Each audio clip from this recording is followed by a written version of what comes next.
So I'm just gonna say, like, real quick, I listened to the recording again. I called Shizume for, like, no reason throughout the entire recording. Like, I honestly don't know why, because I know his name is Shizuma, but I call him Shizume, like a blend between his name and Tsunade's, like, healer aid lady. So sorry about that. Don't crucify me in the comments. I'm aware that I made the mistake. No idea why I did. But yeah, let's start the review.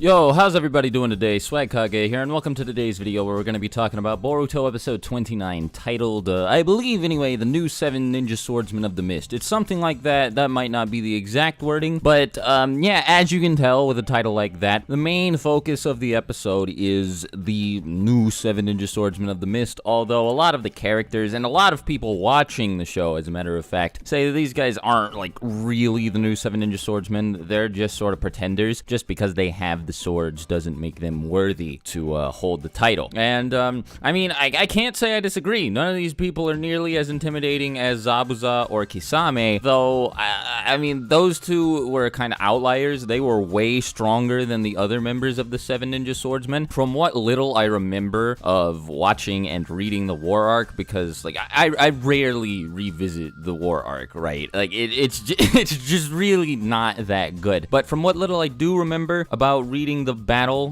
between the Allied Shinobi forces and the 7 Ninja Swordsmen of the Mist, none of the other swordsmen were really all that impressive. It was their swords that made them so deadly and so feared. So, I mean, that seems to be the case with these guys. These people don't really seem all that threatening or intimidating, though I will say it's at the very least a step up from fucking Sumire and even Shin, I guess. Like, don't get me wrong, they're definitely nowhere near as strong as Shin, but on the same token, they're a lot more intimidating just because they hold a lot more presence. I think that Shizume is a lot more likable than Shin, or really any of the antagonists in Boruto that we've seen so far. That includes even fucking Momoshiki. I think Shizume is way cooler antagonist. He's not like my favorite. He's not the best in the whole series by any stretch of the imagination. I mean, he'd be hard pressed to compete with just about any of the antagonists from part 1 in Shippuden, but he's still pretty entertaining, and I like him quite a bit, as the characters in the anime seem to. Even Chojuro says he's a pretty convincing, charismatic guy. But being likable, that's not really gonna save them from the ass whooping that I know they're going to receive. Well, actually, before I get into all of that, I don't really want to like summarize the plot of the episode, but I will say that things moved along quite smoothly over the course of the entire 20 minutes. Like I never felt like anything was going too slow, and when I reached the end of the episode, I was actually like, oh wait, really? We're at the end? Like there's nothing else to this episode?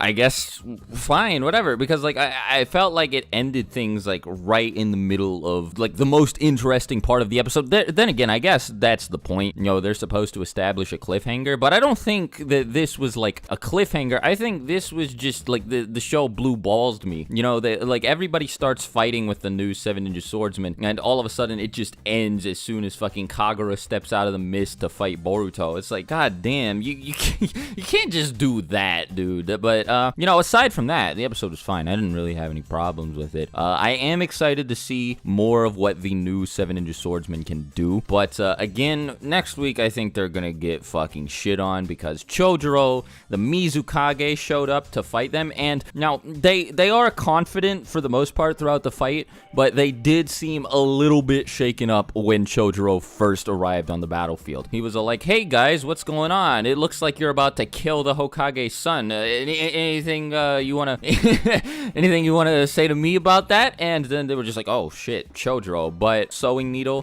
this one chick, I don't know her name. I guess she has a kind of cool design, but the chick wielding that, she just sews him up, and she like I can't tell, or I don't remember at least, if the needle was going through his shoulder or if it was the string that was going through his shoulder. But regardless, she does get him like through the shoulder, because what happens later in the episode, this is actually actually pretty cool. Like, it was a more grotesque scene than I thought they were willing to put in this anime in particular, is the guy with helmet split. No, it's not the guy with helmet splitter, actually. It might be. It's either the guy with helmet splitter or the guy with the explosive sword. And I'm pretty sure it's the guy with the explosive sword. I don't remember all of the names off the top of my head right now. Forgive me. But he swings at the ground, the paper bombs explode, and the explosion causes the ground to rupture a bit and, like, rise. And so, now normally, Chojuro would get sent into the air, but instead, the skin on the top of his shoulder sort of, like, gets ripped off. And that's because of the fact that he's being held in place by all of the strings from Sewing Needle. And I thought that was a really cool and creative scene. I was like, all right. I didn't think it was necessary to do that. I think that they might as well just fucking swing at him and kill him instead of taunting him for a while, but clearly these new 7 Ninja Swordsmen don't like Chojuro. As a matter of fact, the motivations for these guys, it's a little bit more complex than the motivations that I've seen for many of Naruto's villains in the past. And I'm not gonna say that, like, they're incredibly smart, like,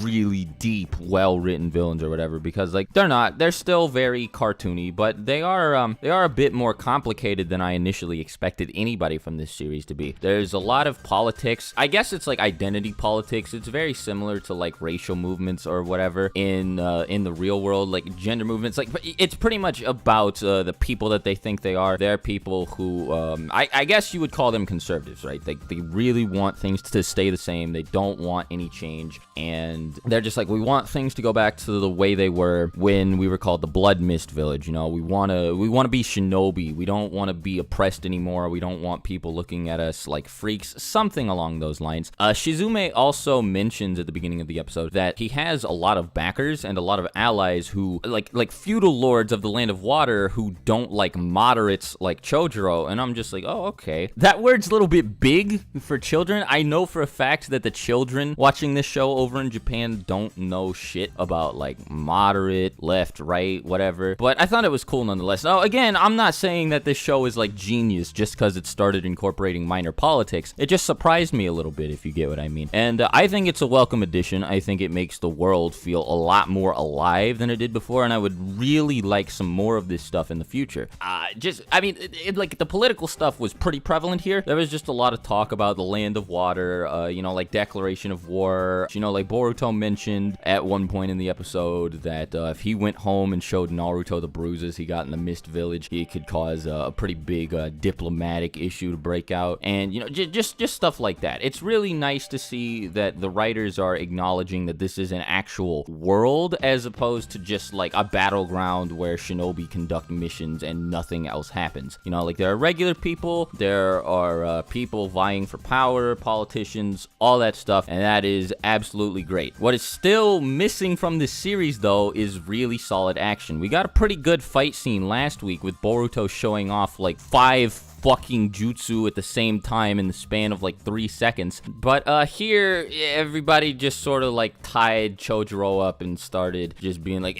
fuck you, fuck the new mist, we're going back to the way things were before. And they were like talking about the fact that it was like symbolic that he was going to get killed in front of the memorial because of the fact that he'd sort of erased a lot of families from history and like didn't honor their deaths by writing their names on the memorial or whatever. Mei, speaking of, this reminds me of Mei, you know, 5th Mizukage Mei, the girl who everybody used to have a crush on, but nobody does anymore now that she's old. She has a pretty heavy presence in the episode as well, and I didn't mind her being around. I thought she was, like, really annoying and uninteresting back in Shippuden, but here she's actually a pretty cool character, and she does add a lot to the episode, I think. You know, she's a very good advisor to Chojuro, I believe. I don't know if that's what she's serving as currently, or if she's just, like, a friend of his who shares his interest in keeping the Hidden Mist Village safe, but, you know, she provides him with her wisdom at multiple points throughout the episode. He asks her what she thinks about certain things, and she's just like, well, you know, I think so-and-so, and he's just like, all right, yeah, I understand. You know, and I appreciated that. It was really cool to see Mei there doing something, because fucking everybody knows she was useless as fuck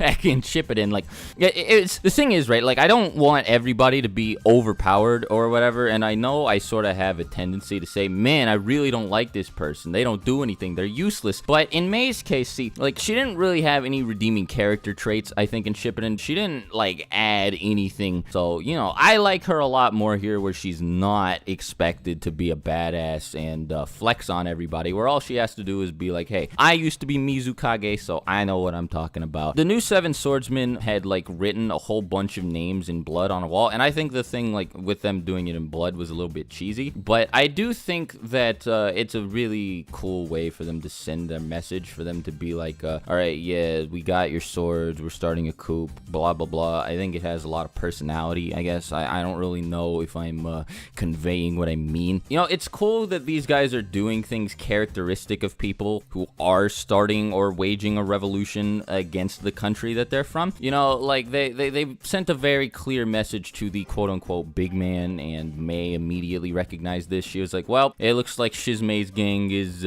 starting some shit now. And Chojuro was like, yeah, it looks like they got Kagura to let them into the room with all 7 of the swords, and how they fucking took them. I might not remember the scene very well. I'm pretty sure that's how it went. Anyway, I liked the addition of them graffitiing the wall, and Mei and Chojuro figuring out what that meant. You know, I just thought it was cool. Suigetsu's in the episode again, and Suigetsu is, well, I wouldn't say he's like one of my, like, favorite characters. I really do like Suigetsu. He's not in my top 10 or anything, but, you know, I enjoy seeing him on screen every time he does show up. Suigetsu is just, like, really cool. So the episode gets a few bonus points for including him, and he starts talking to Mitsuki, which, like, that's, like, one of the first times, anyway, that Mitsuki's actually interacted with somebody connected to Orochimaru in the series. You know, he's done it on a couple occasions before, of course, but this is one of the first times where it's happened, like, directly, if I'm remembering correctly. Maybe my memory's not serving me right, and he did it a whole bunch at the beginning of the series, but I certainly don't remember it. So at the very least, if he did do it earlier on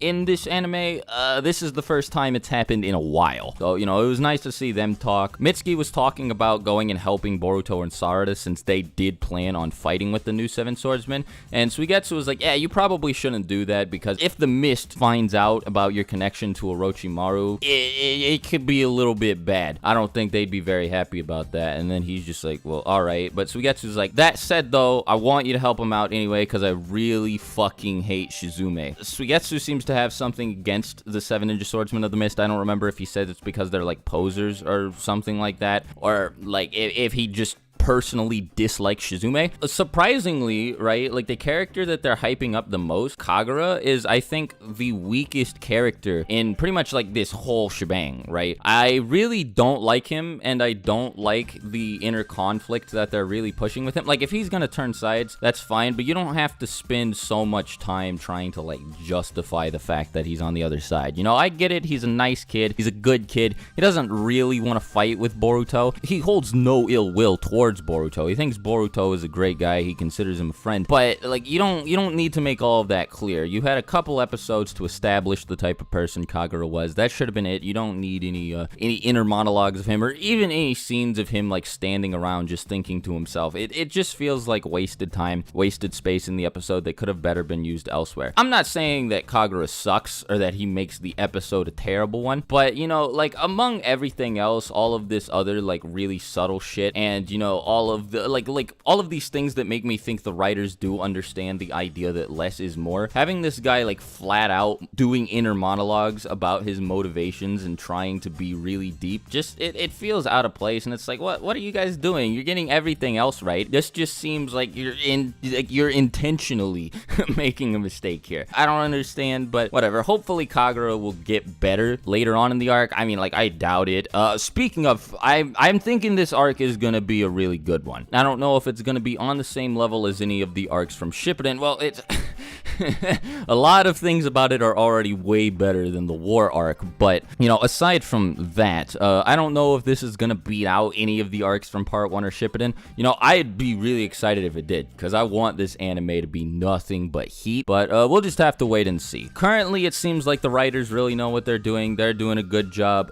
Next week, it seems like Sarada's going to be fighting one of the fake 7 Ninja Swordsmen. She's gonna activate her Sharingan and fight the person who has as Kiba. Not like the character Kiba, but the sword's named Kiba, which means fangs. And by the way, another thing that like really got me all episode long is that it's really weird seeing those swords, because like even when I watched the war arc, it was weird to see those swords show up on screen, because like they belong to a filler character, Raiga. And now it's even weirder because like she mentions Raiga being her dad or he's like a relative of hers. He's like an older relative. I don't think he's like a brother. I think he's like either a dad or like an uncle or something. And she's just like, yeah, these belong to my father or my uncle, whatever, Raiga. And I'm just like, dude, Raiga was like a filler character back in part 1. Like that's so strange, you know? Like I know that this happened in the manga a really long time ago, that they like acknowledged Raiga's existence and sort of retroactively made a filler character canon. But like it's just really weird to me. I'm not docking points from the episode for that or whatever. I just think it's like odd and a bit bizarre. Anyway, general thoughts about the episode. I think it was pretty good. I'd say like another 3.5, maybe a weak 4. You know, like I didn't have any problems with it. I just thought it was solid. It was a really enjoyable episode. Like again, it wasn't like perfect or flawless. I wouldn't even say it was like outstanding, but it was really good. I would watch it if you haven't already. As a matter of fact, if you're only watching my reviews and not actually keeping up with the series, I'd say at least give this new Boruto arc with the Hidden Mist Village a chance, and then start watching it weekly, because, you know, like getting up every Wednesday and watching a 20-minute episode in the morning, like it really isn't that bad. And more Naruto, like I can't be mad about when it isn't like terrible. You know, I didn't like the stuff with Naruto Gaiden. I didn't like any of the Sumire shit.